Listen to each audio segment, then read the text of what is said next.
राधा राधे राधे महाराज जी। महाराज जी, पूज्य तुलसीदास जी महाराज जी द्वारा रचित श्री रामचरितमानस में ऐसा लिखा हुआ है कि जब शत्रुपा जी और मनु जी ने तपस्या की थी तो उनको वरदान देने के लिए श्री ब्रह्मा जी, श्री विष्णु जी और श्री महेश जी तीनों आए थे। जब मुनि जी और शत्रुपा जी ने आशीर्वाद लेने से मना कर दिया तब मनु जी ने पूछा था कि आप तीनों में से बड़ी कोई भी सत्ता नहीं है जो आप तीनों को चलाती हो।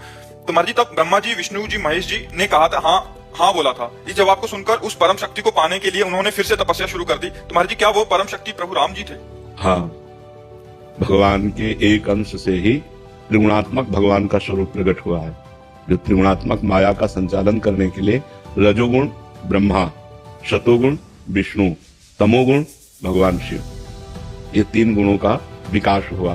रजोगुण सृजन, सतोगुण पालन, तमोगुण विनाश। लेकिन इन तीनों से परे जो अवतारी हैं, जो सबके अंशी हैं, वही भगवान श्री राम है, वही भगवान श्री कृष्ण है। ये अंश रूप में तीनों देवता अपना अपना कार्य करते हैं, ब्रह्मा, विष्णु और महेश।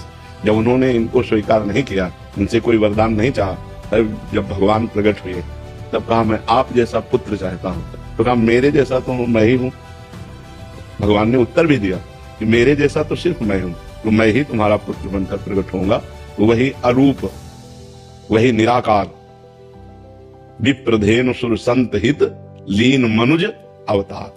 वही निराकार आकार धारण करता है, वही अरूप रूप धारण करता है और बाल स्वरूप होकर के कौशल्या जी की गोद में जो समस्त सृजनकर्ताओं का सृजन करता है वो प्रभु है।